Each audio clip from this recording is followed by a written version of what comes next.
Hi everyone, I'm Bryn. And I'm Morgan. And this is Friends Who Crime. Friends Who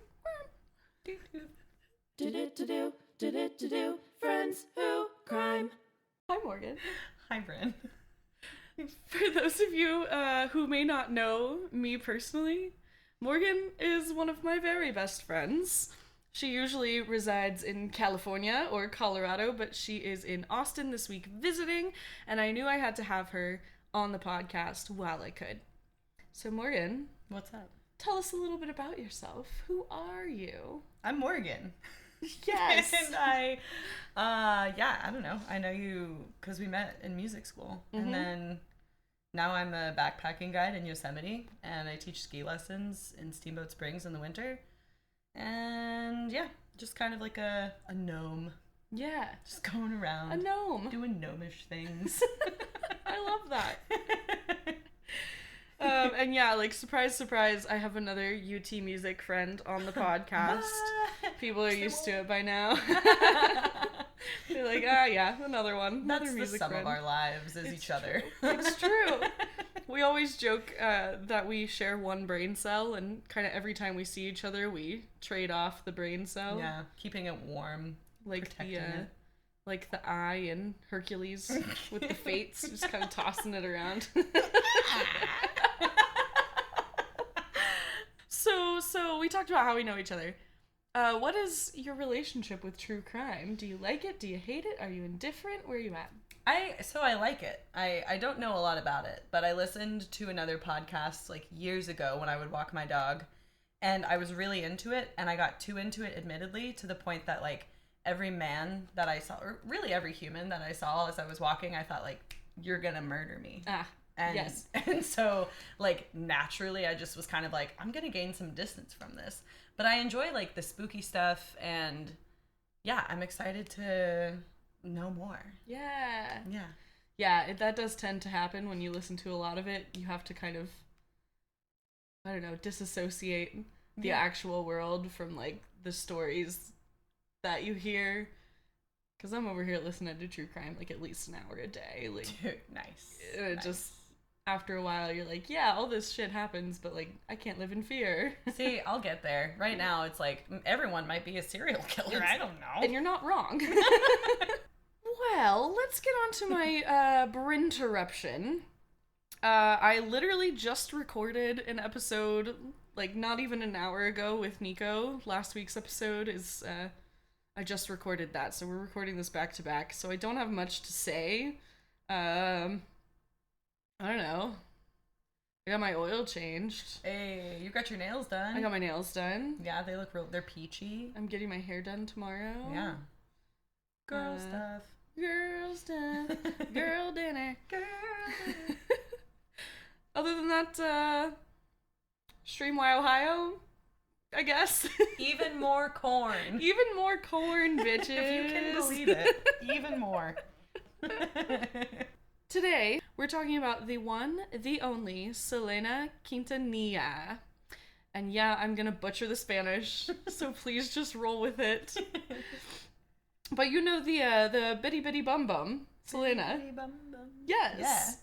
So her story, it takes a seriously dark and really twisted turn. This woman, she's vibrant, she's unbelievably talented. She's crowned the Queen of Tejano, literally right on the brink of taking over the world, and had her life snatched away by someone right in her inner circle. So get ready for this roller coaster. We're going to talk about her rise to fame, her relationships, and the gut-wrenching fall of an icon. And seriously, just bear with me with the Spanish. I'm trying my best.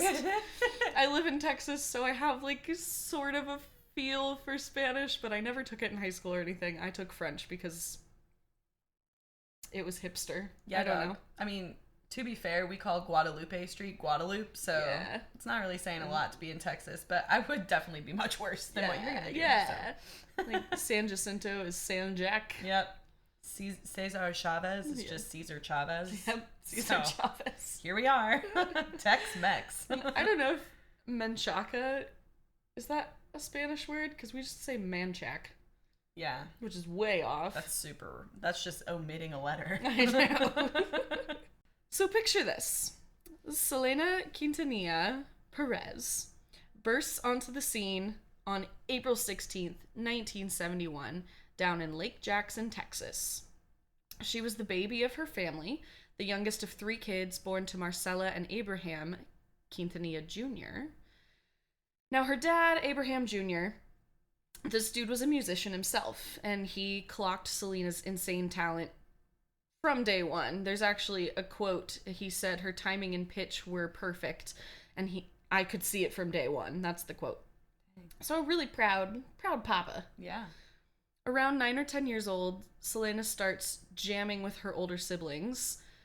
AB on bass and Suzette banging on the drums. And then bam, Selena y los Dinos is born. Oh. Their family band. Oh my gosh, it's like Jackson 5 but not. Yes. Okay. Word. So they start playing out at the family's restaurant, this place called Papagayos. But when the economy tanked and the restaurant hit hard times, the family went all in on the band, like 100% in. They hit the road, playing every wedding, quinceañera, and club that would have them all over the state of Texas. Selena herself remembered it like, quote, "We had no alternative." This early hustle, this being thrown into the deep end of the music business because they literally had to, meant Selena and her siblings had a seriously unconventional childhood. Music wasn't just a hobby, it was their lifeline, which is such a testament to like their grit when things got tough. They just really put their heads down and got it done. Yeah. I feel though like already I take issue. Like she's amazing. Her music is great. But this whole like parents kind of like almost vetting their kids for musical fame, like I get that it was necessary for their family, but I'm already like, man, she probably like had some hard times. It's possible. Yeah. It's very possible. Her upbringing was definitely like not like ours. Yeah. You know? Yeah, dude, I feel for her. Yeah. Like, But her music journey was all about Tejano music. Super lively, get up and dance kind of genre. It's a mashup of Mexican vibes, country twang, and German polka. What? That's in there? That's Tejano music. Damn, okay. Influences out the wazoo. But it's all sung in Spanish. Yeah. And fun fact, Selena's first language was English, so she actually had to learn the Spanish lyrics with like phonetic pronunciations. Oh my god. Yeah. That's wild. It wasn't until later that she started taking actual Spanish lessons, and her talent was undeniable right from the start. In 1986, at just 15 years old, she snagged the Female Vocalist of the Year award at the Tejano Music Awards, and she won it for 9 years straight. What? Mm-hmm. Wait, so I'm sorry. Like every single year she won the same award? Yes. For 9 years. For 9 years. Oh my god. Let's go, Selena. By the late 80s, she was already being called, forgive me, La Reina de la Onda Tejana? Ooh. Which means the Queen of Tejano music. Okay. Bow down, bitches. Then in 89, she signed with EMI Latin and dropped her self-titled debut album. Her brother, AB, was still a total rock star in her music, writing and producing most of her stuff. Selena's early and consistent success in a genre that was pretty much a boys' club at that time just shows how incredibly talented and how determined that she was. Like, she wasn't messing around. So even though her parents kind of quote unquote forced her into it, like she did the work. Dude, like I think she wanted to do that. That's like so hard, just like the woman in a dude realm and being able to be like, sorry, I'm not just good, but I'm actually better than you. Yep. Like that's so sick. Yep. Agreed. Man, that makes me tingle. Oh. As Selena's star kept rising, she had her sights set on bigger things than just the Tejano scene. In 1990, her album Ven Conmigo went gold, making it the first Tejano record to sell over 500,000 copies. Huge. Oh. Then in 92, her album Entre Mi Mundo was a massive breakthrough, making her the first Tejana artist to sell over 300,000 albums. And that album had the absolute banger, Como la Flor. Oh, yeah.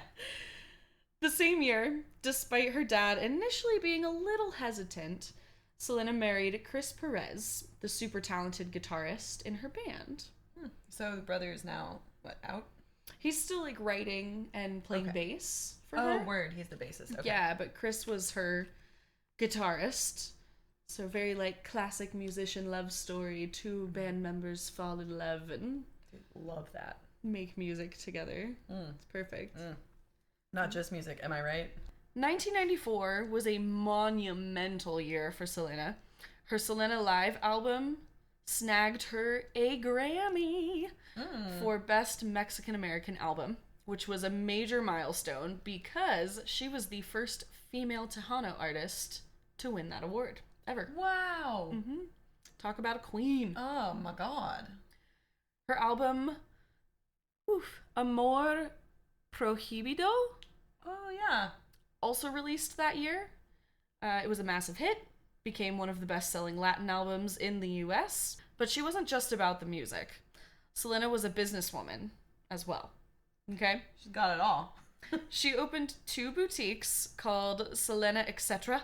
in 1994, selling her own clothing and jewelry lines. The children must have loved that. Like, oh, snap, I can be just like Selena if I buy things from her store. Yes. Like, wow. All this time, Selena had this dream of crossing over into mainstream American music and was actively working on her first English, oh my god, and was actively, You got this. blah, blah, blah, mommy made me mash my M&Ms. Okay. She was actively working on her first English, oh my gosh, that's really hard to say. Unique New York. English language album called Dreaming of You, with huge hopes of hitting the US pop charts. Just a month before her life was tragically cut short, in February of 1995, Selena performed at the Houston Livestock Show and Rodeo, and she absolutely slayed. She broke records with nearly 67,000 people in the audience. Dude, yeehaw! That is Yeehaw! so sick. Yeah. Damn. She was so close to becoming a household name worldwide, which makes her untimely death even more heartbreaking because she was right there, about to like grab that superstardom. And I think today, like, she is a generally household name. Like, people generally know who you're talking about, especially in Texas. If you say Selena and you go bitty bitty bum bum. Yeah, I don't even think you have to go that far. Yeah. Like, when I was a teacher, they would just play that at the pep rallies, like, every Friday, and all the kids would stand and, like, rage to Yes. Selena. Same. Yeah, and it's so sick. So let's talk about a woman named Yolanda Saldivar. Initially, this woman was a registered nurse who just happened to be a fan of Tejano music. But get this, supposedly she didn't even like Selena at first. Apparently, she thought Selena kept winning awards that her favorite artists deserved more. Oh, okay. Fucking Yolanda. I already get bad vibes. But also, like, I feel like that's me when Taylor Swift wins awards over like Anyone? people that I like more, you know. It's like, it's not that she doesn't deserve it, like she does, but still, Yolanda was a hater. But then after going to one of Selena's concerts in 1992, something flipped and she became a diehard fan. Oh, Yeah. okay. So she's turning over a new leaf here. So maybe we feel good about Yolanda. Next thing you know, she's reaching out to Selena's dad, Abraham, with this idea of starting a fan club out of San Antonio. Super cool. Abraham was down, and Yolanda became the founder and president of what would become a huge fan club. Wow. It had over 5,000 members at one point. Yeah. Oh, we love that. Go Yolanda. And it's this sudden 180 from just disliking Selena altogether to being her biggest cheerleader. And it kind of should have been a red flag from the jump. Yeah, that's to go like from 0 to 100. It's like maybe you got a few screws loose. Yeah. Like it's just a little weird. Mm-hmm. But a little stalkery maybe. Yeah. Mm-hmm. But maybe like not quite there yet. Like okay. Maybe you don't have to worry about that quite yet, but like bookmark that. Yeah. Dog ear it, you know? Mm-hmm. Yolanda didn't stop at just running the fan club. She wormed her way into becoming the manager of Selena's growing clothing boutiques, and this gave her even more access to Selena's life. And before you know it, they were supposedly pretty close friends, actually. But some people around Selena started noticing that Yolanda's devotion was getting a little intense. Ugh. Borderline obsessive. Oh, I have like goosebumps of fear right now, genuinely. I don't like where this is headed. Yeah, it's not great. Oh no, okay. Unfortunately, this is a true crime podcast. And oh, I was just like really absorbed in the moment about learning about her life. Yeah. But let's go. Okay. Yolanda even had keys to Selena's house. And this rapid climb into her inner circle and business dealings mixed with whispers of possessive behavior, it's all kind of a recipe for disaster. Yeah, like don't give your new friends keys to your home. Yeah. Not that I'm not victim blaming. Sure. Let that be known. But like, my God, that's intense. Like, do we know the time span that this like escalated through? 1995-ish, March-ish, 1995, so... Oh, so it was like a quick escalation. Yeah. Like, this was not years, this was like months? Yeah. Damn, okay. So, Yolanda went to Selena's concert in 1992. And hated her. Yeah, well, that's what flipped her. Okay. Was going to the concert, and then by March of 93, she's in charge of the fan club and, like, is friends with Selena. Okay. Yeah. Okay. The lines between fan, friend, and manager were just seriously blurred in not a good way. Cracks in this seemingly tight relationship started showing when people got worried about the fan club. Members were actually complaining that they weren't getting the merch that they paid for, which is super sketchy. Mm-hmm. At the time, employees at the boutiques and Selena's fashion designer, Martin Gomez, were kind of raising eyebrows about Yolanda's management style. They started talking about mismanagement, intimidation, creepy possessiveness. Oh. Gomez even straight up told Selena to be careful. Some employees described Yolanda as, quote, two-faced and unstable. Oh, yeah. Ooh, those are warnings you must heed. Yeah. Having gone through a two-faced and unstable friend situation. Literally didn't even know if I could say that, but I was thinking that, like, shit. Yeah. This reminds me of that. It very much does. Yeah. I'm not going to use names because, you know, respect for people. But anyway. So, like, damn, the warning signs were flashing in neon, but sometimes the people closest to the drama are the last to see it. Again, speaking from experience. Mm-hmm. In early 1995, Selena's dad, Abraham, started digging into some weird stuff with the finances of both the fan club and the boutiques. Digging in, like doing investigation or, like, yes. being sketchy? He's investigating. Okay. To see, like, what's going on. Mm-hmm. And what did he find? Turns out Yolanda had allegedly been embezzling a serious amount of money. What a bitch! Around $30,000. What a bitch! Mm-hmm. Oh my God. And this is all using forged checks. Like, had there been any, like, indication? I mean, obviously people thought she was sketchy, but had they had prior reason to suspect that she was stealing money like this? Or dad was just like, something's amiss at the crick, and, like, went in? I think when people started complaining about her, like, people not getting their merchandise that they ordered, the other people kind of surrounding the businesses being like, hey, this is a little weird. He was like, all right, let me look into this. And then he found exactly what he was looking for. Go dad. This betrayal by someone Selena clearly trusted must have been a total gut punch and huge motive for the horrific events that were about to unfold. Ooh, horrific events. On March 9th, 1995, the Quintanilla family had a meeting to confront Yolanda about the missing money. Including Selena's, like, she's in this. Yes. Okay. Her explanations were weak, to say the least, and they told her that the cops would be called if she couldn't account for everything. They were like, give us our money back or we have to call the cops. Wow. Unsurprisingly, Yolanda was fired, losing her job, facing potential legal trouble, probably backed Yolanda into a corner, kind of pushing her towards desperation, right? Towards, let's say, murder? Yolanda then reached out to Selena begging for a private meeting, saying she had proof that would clear her name regarding the missing funds. Classic move. Mm-hmm.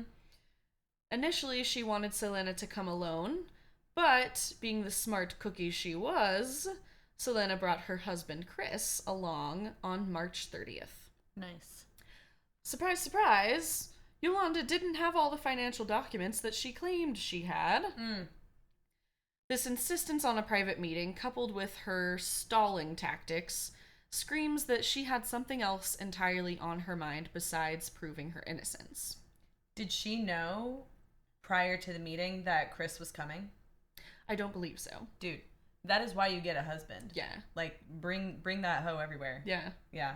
Or Oh an my God. Andy in my case. Yeah, big gay Andy. I bring big, strong, gay Andy everywhere. He's a good, like, I mean, he's a good person to begin with, but he's a really good shield. Yes. Like, you put him anywhere, people are like, I'm not gonna fuck with that. Right. Yeah. Right. Imagine a world where you can, like, walk alone in a dark alley and not be afraid. What a world that would be. What a world. I truly can't imagine that. On March 31st, 1995, Selena agreed to meet Yolanda one last time at the Days Inn in Corpus Christi. Not with Chris. Not with Chris. Once they were there, Yolanda gave Selena some incomplete documents and then dropped this bombshell. Trigger warning for sexual assault, real quick. Okay. But she claimed she had been raped in Mexico. Selena, always compassionate, took Yolanda to the hospital. But of course, doctors found absolutely no physical evidence to back up Yolanda's story, unfortunately. And I hate saying, like, you fabricated that claim, because a lot of times there's no way to say you did or didn't. Right. But in this case, I do think it was fabricated. Mm-hmm. Yeah, in the context of things, like, being so desperate to try and get her, you know, to show up and then to, like, want to be alone with her and having a reason for her to be like, oh, maybe I'm softening towards you now, and, like, okay, like, maybe I'll start to be around you more, you know? Yeah, just really manipulative, I think. Yeah. I think that's what this was. Mm-hmm.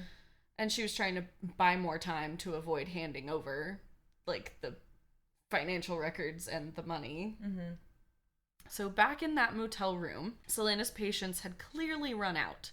She flat out told Yolanda that she couldn't trust her anymore and demanded the rest of the financial papers. In a moment of frustration, Selena reportedly dumped Yolanda's satchel onto the bed, and there it was, the .38 caliber revolver. Oh, no. As Selena turned to finally leave, Yolanda, in this horrific act of betrayal, shot her once in the back, and the bullet tragically hit a major artery. Oh my God. Mm-hmm. Like, literally just shot in the back. Yep. That's so fucked. Yeah. I mean, literally stabbed in the back, like, Yeah. shot in the back. Oh my God. So, like, do we know if Selena was like, I see the gun, I'm getting the fuck out? Or was it kind of like, hey, I don't know why you have that, but, like, I'm gonna go. And then she just was, like, felt backed into a corner, maybe? I don't think we'll ever know for sure. Yeah, I wish we could. But to me, if she did dump the bag out and saw the gun, maybe she was like, okay, like, let me just, like, slowly moonwalk out of here. Like, Yeah. Like, you're nice. This has been fun. You're crazy. So bye. Right. Like, definitely felt unsafe, I'm Yeah. sure, at the least. And Yolanda buying that gun just days after being confronted about embezzlement makes her later claims of an accidental shooting, like, laughable. Okay, how do you accidentally shoot someone? In the back. You literally had to pick it up and aim it. So unless it was like you're at a shooting range and it was like, oh my god, some freak accident occurred, that is the worst excuse that you could ever come up with to try and like rectify the situation. Yep. What a chode. So, even with her critical wound, Selena somehow managed to run towards the motel lobby, desperately screaming for help. She left this horrifying trail of blood, which stretched almost 400 feet. Oof. In her final moments of consciousness, Selena identified Yolanda as the one who shot her and even gave the room number, room 158. Her last words, reportedly, were literally, Yolanda, 158. Oh, Just heart-wrenching. that's so sad. Ugh. That like I'm like shell shocked. Yeah. Like that's so sad that like so she said this to someone. Yeah. Okay. Yeah. She said that, and in a way I'm like, that's so not smart. But just like having foresight almost of like, I need people to know what happened, and like Yeah. these are obviously my last moments, and like these are the last things I'm gonna say, is just to make sure she's brought to justice. Yeah. Yeah. Yeah, because like what else are you gonna do? The cell phones didn't exist, so she couldn't call her mom and be like, I love you. So yeah, bring that bitch to justice. Paramedics got there fast, but the amount of blood she lost was just too much. Selena Quintanilla Perez was pronounced dead at Corpus Christi Memorial Hospital at 1:05 p.m. She was only 23 years old. Oh. Oh. God. Yeah. Why does that always happen to like incredible young musicians?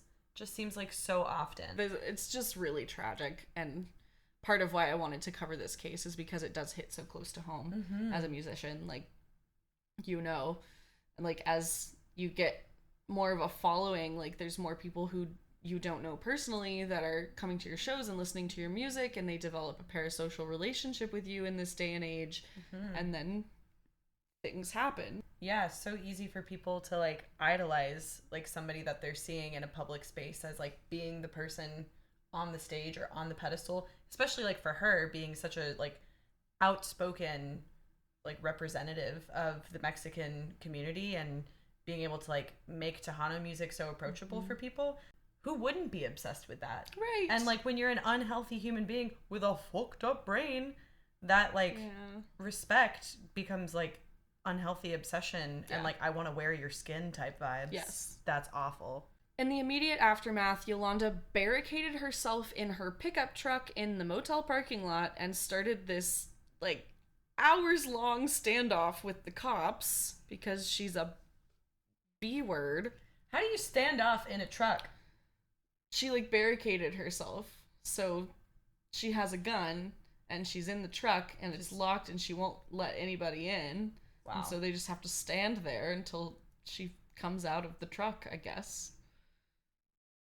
Those were some really patient cops. You could just surround that, you know?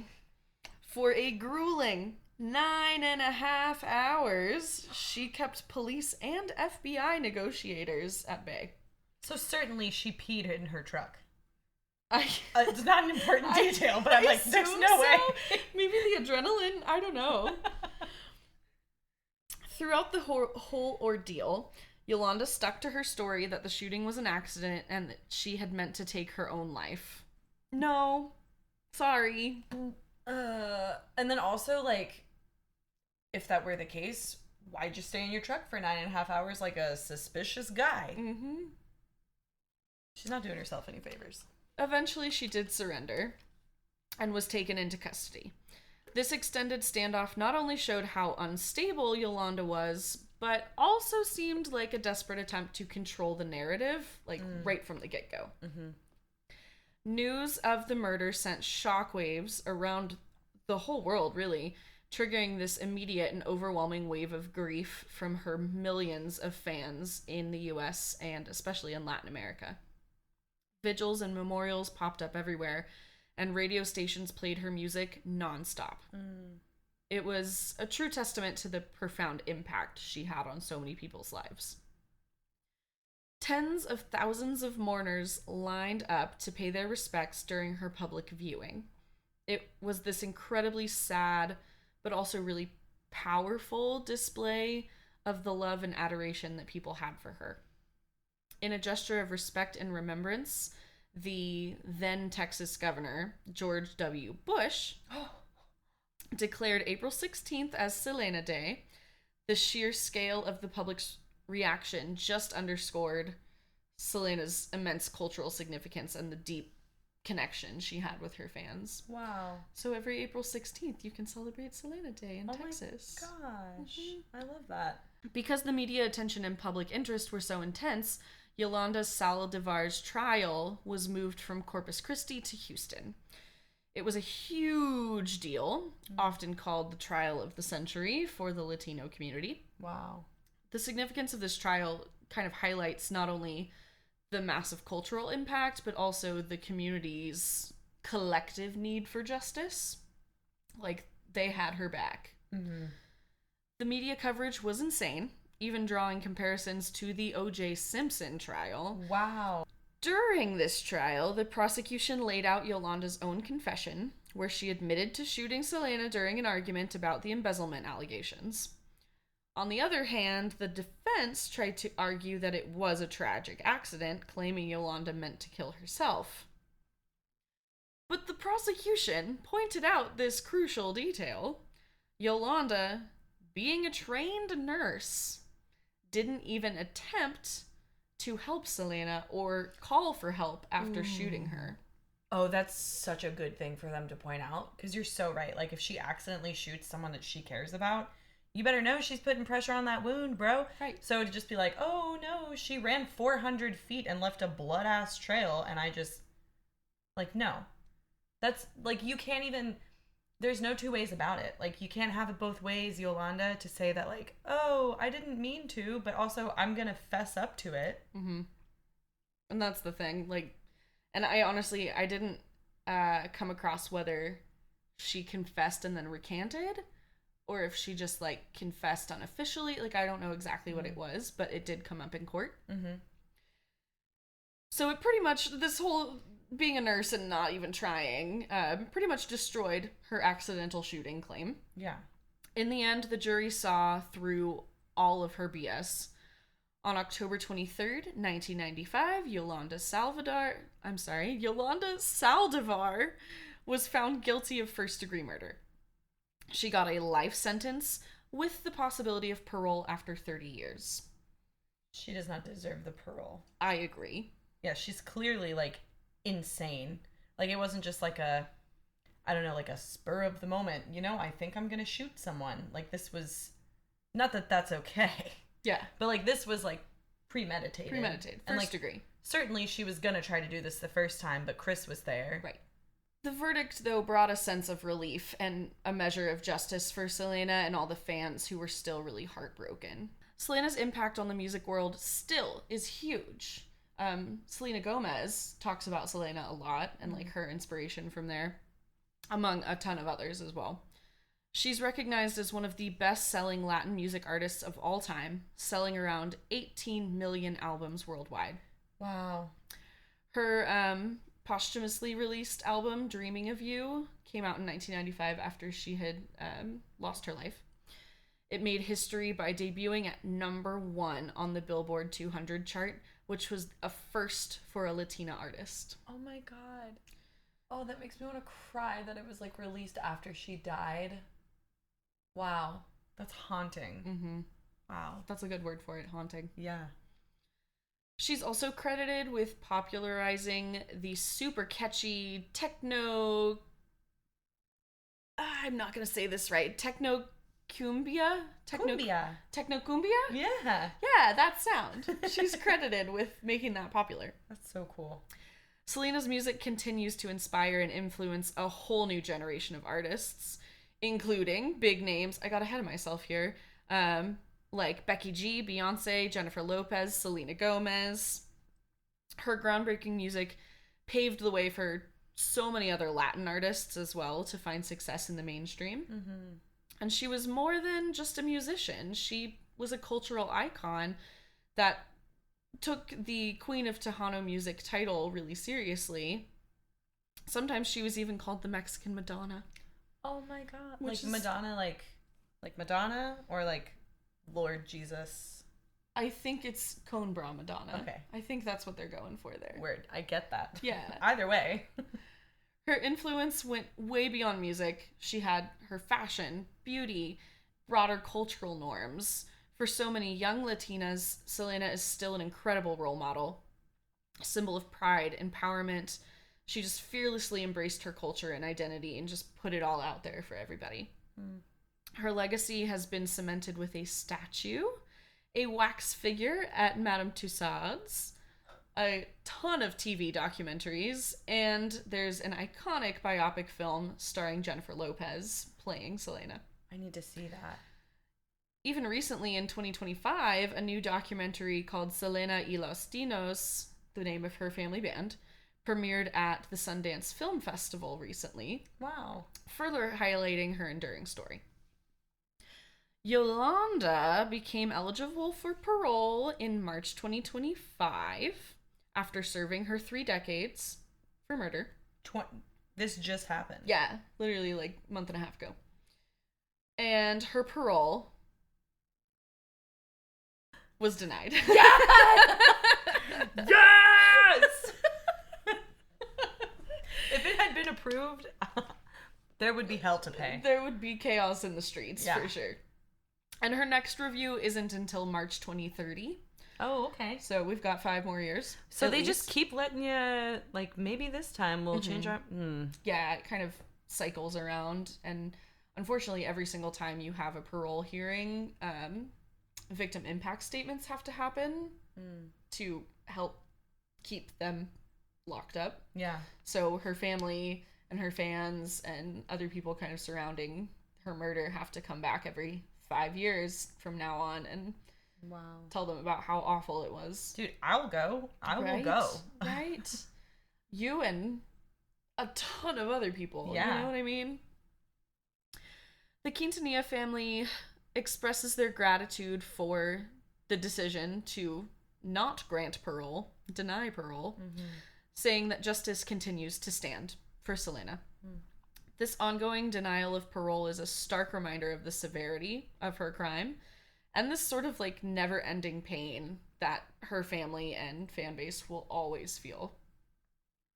Her light was extinguished way too soon. It was a devastating loss for the music world and her millions of fans, but even though her time with us was tragically short, her music and her spirit continue to shine like so damn bright.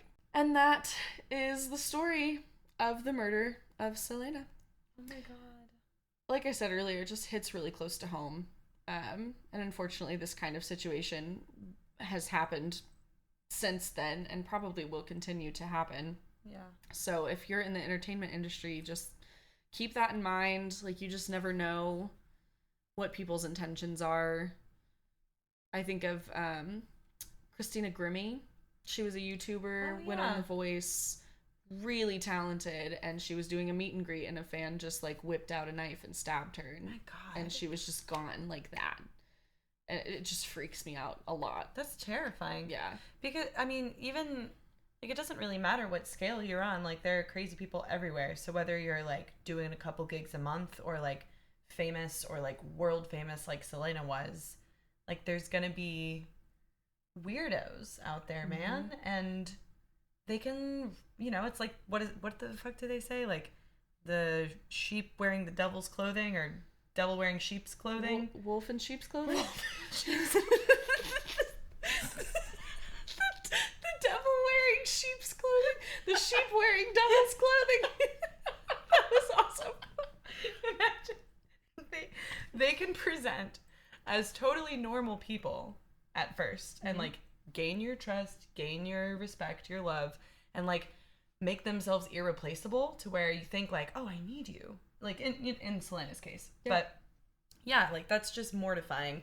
And it sucks because like as a musician, she had to be in the public. Like she had to show up and like keep up the appearance of like being compassionate. So I'm sure when Yolanda was like, yo, homie, like we need to talk about something, she wasn't going to be like, nah, bitch, I'm not down. Because, right. You know, so being a good person, wanting to, you know, tie up loose ends, finish up the story, showing up and then just, yeah, like, ugh, God. Yep. I just hate that. I do too. It makes me so sad. She was 23. Mm-hmm. Fuck. Can I cuss on this? Yeah. Okay. Well, yeah. Okay, cool. I'm sorry I asked that at the end. All right. We're going to wrap this up here. Hug the people that you love. That's all I can say. Morgan, thank you for being here. This was so much fun. Yes. And like I'm I know glad. that's the right word. I can say that this was fun. Yeah. Yeah. I mean, tragic. The story is tragic. Yeah, but this is a fun... The hang is fun. Yeah, we should do this more. Yes. I was thinking this. I'll make it quick. That it's, you know, the true crime things I listened to before, it was like massive serial killers that were like messed up. So it's easy to think that like true crime is all that, you know? Like truly I'm gonna wear your skin type things. Yeah. And so it at times makes me forget that like a single murder can be so horrific and devastating because you just hear about these like overinflated things. So to hear so much in depth about like her life, her upbringing, the like rise of her fame and then this tragedy, it's just like, oh my God, dude. Yep. Like, so I'm thankful that you know, do podcasts on this type of stuff because it's like more people need to hear about that. And like less about the serial killers that you think are hiding around every corner and more about the isolated people that could kill you specifically. Right. Well, the numbers show too that you should be more afraid of people that you know. Those people are more likely to kidnap you, kill you, whatever. Not to scare you, but... I'm just like, I'm in your apartment right now. I'm scared. We're all good. But those people are more likely to do something horrible to you than a complete stranger. Yeah. Like, serial killers, really interesting, really intriguing. The human mind is so weird and interesting. But I like the little cases. Yeah. And not that this is a little case, but even the ones that I do that are just like small towns and nobody really knows what happened. Like the episode I did with Andy, Donna Dahl, where they just found her with a stomach full of potatoes. Wait, what the fuck? Yeah, go listen to episode 2. Okay, like plug to everyone. Go listen to episode 2 because apparently there's someone with a belly full of potatoes. Yes. Okay. Yeah, and like it's still unsolved. Wow. And I think that's really interesting. And I think with technology progressing the way it is, there are so many cases that we're gonna solve. So I'm glad you had a good time. Yeah. And I'm like every 5 years gonna be like, okay, right, like ready to watch or like be informed or to show up and be like, Yolanda is a bitch. Yeah. Keep her in prison. I don't think she'll ever get out. I think should it was not. Too high profile of a crime. If she got out, like 500% positive, a crazy ass Selena fan is going to kill her. Yes. So I mean, part of it would be safety too, like for her. Yeah, better off in prison. She's still a human being, but like lock her up, keep her there. Not a great one. Keep her safe, but like keep her locked up. Yeah. Yeah. All right. We gotta wrap this up. Yep, Episode over. I'll be back next week. Come listen. Until then, remember, friends don't let friends commit crimes. Booyah. Goodbye.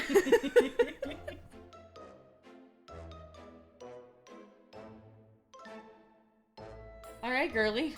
Girly pop, boobay. Oh my God. my Ollie pop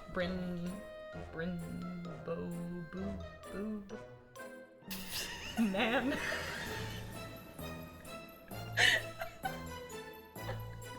Just so everyone knows, we are completely sober. Yeah, I don't drink. Like, this is just us. Woof, you're so cute. Oh, Oh, he reached. Oh my god. Oh my gosh. He's holding my finger with his toe beans. What a good man.